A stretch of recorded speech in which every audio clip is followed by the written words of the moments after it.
Good morning, ladies and gentlemen. Welcome back to the Shadow and Sun Show, and welcome back to almost the end of the novel Dracula by Bram Stoker.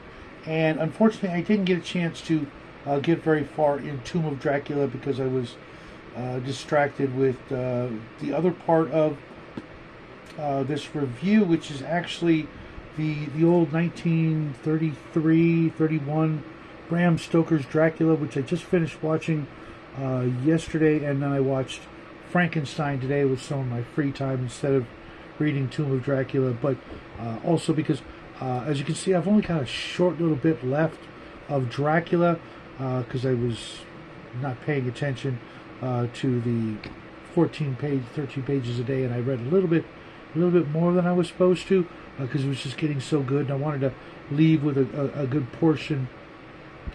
And then like I said, I started watching the Bela Lugosi Universal Dracula. And first I'm going to catch you up to where I am in this book, where he left off, and Professor Van Helsing had told everybody that it was Lucy who was abducting the children and killing them and draining their blood and that sort of thing. And the men go to Lucy's tomb and find out that she's not in her tomb, and shortly thereafter Lucy comes to the tomb, and she's got a child that she's been drinking from, and they try to take her down, and she slips into her crypt because the sun's coming up. And of course they've got her trapped now in her crypt. And was it Arthur, I believe, was her husband or her boyfriend?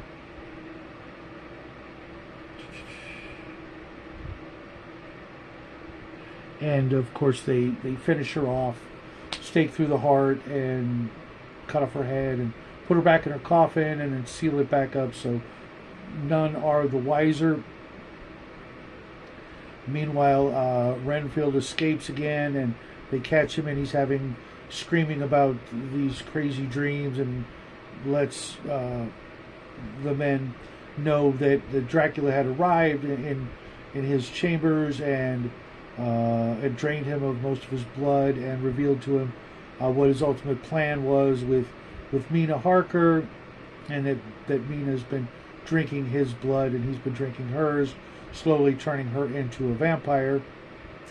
And the heroes begin finding Dracula's boxes of earth, 20 of them in total, unable to find the last one that's hidden somewhere else. And Mina comes up with the genius idea of, while Dracula is sleeping during the daytime, that the professor is to hypnotize her and try to gather some clues as to where Dracula might be hiding. And that turns out to clue them all into the fact that Dracula is in his last coffin aboard a ship. They're not sure what ship it is, and that he's on his way back to Transylvania, having had his plans foiled in his 20 various hidden coffins that are, in like 2 different locations, the place next to the sanitarium and another place. But they track him down, they despoil them by putting a piece of the Holy Host, which I'm assuming is part of the Eucharist, in his dirt to make it unusable by him. Maybe the host is something else, but I couldn't quite decipher what they meant by that.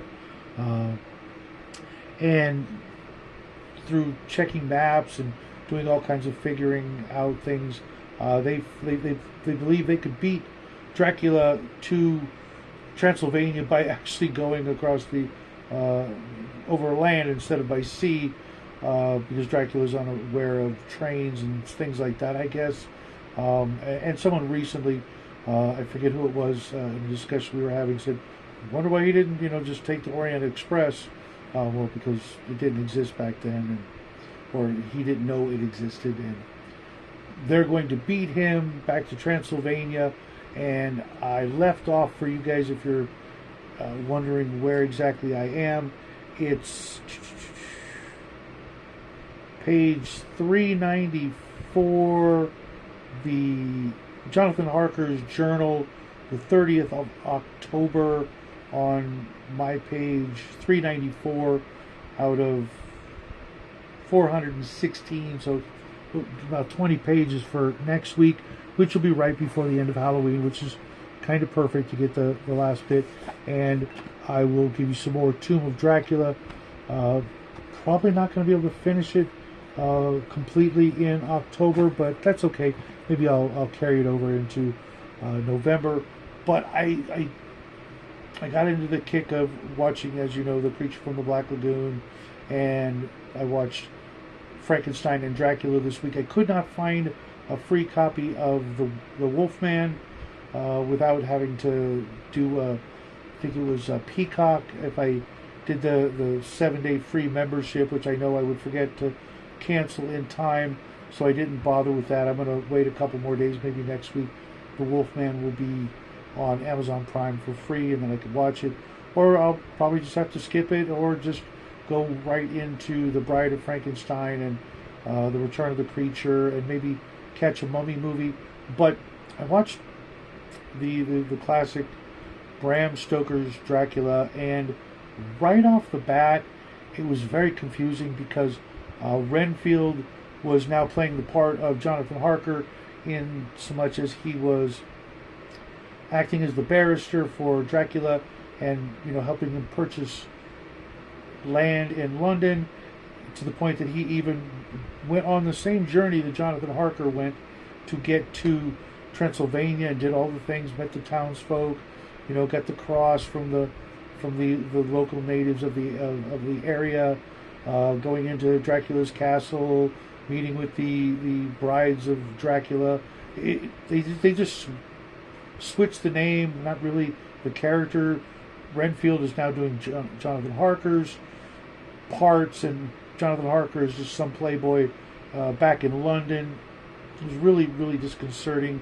Instead of having Renfield just be the crazy guy in the insane asylum that Dracula is using, but he ends up using him anyways.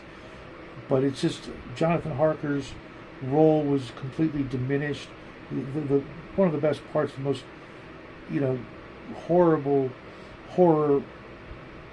part of the story is Jonathan's travel to Transylvania, and then being trapped in Dracula's castle, and all those things. All that gothic greatness is just kind of twisted. And mind you, I realized they only had an hour and 10 minutes to make, that's how long the movie is, but they could have just swapped that around. Maybe I guess they didn't really want to do the insane asylum part at all for some reason. That's what it seemed like. And otherwise, they go through more or less the same steps, except that the last part that I just told you about, with the trying to race and beat Dracula back to Transylvania, doesn't happen in the movie. They just find him in a castle in London, and they find him and Mina's coffins, where Dracula's put her after he kidnaps her in these two coffins, and they just walk up and it's over. It was really like the end was rushed, and they missed, they went to all the trouble to film on location, or at least, somewhere in Europe, and it seemed very, realistic with all the extras and scenery, to just, refilm, or, go back to those areas and do the chase back to Transylvania. But instead, they just it seemed like the last 20 minutes they were trying to rush another 45 minutes into that, and it's really not as great as I remembered. Growing up as a kid, I hadn't read this, and I can see why Bela Lugosi is and was a beloved actor playing Dracula and various other roles, and he did a nice job. It was an interesting take, mind you. Dracula's more described literally like that image, the mustache, etc., versus the way Bela Lugosi portrayed him, but he was still a charming actor. It was still a relatively fun movie. It was very interesting to watch something that's just shy of 100 years old. It was definitely, for its time,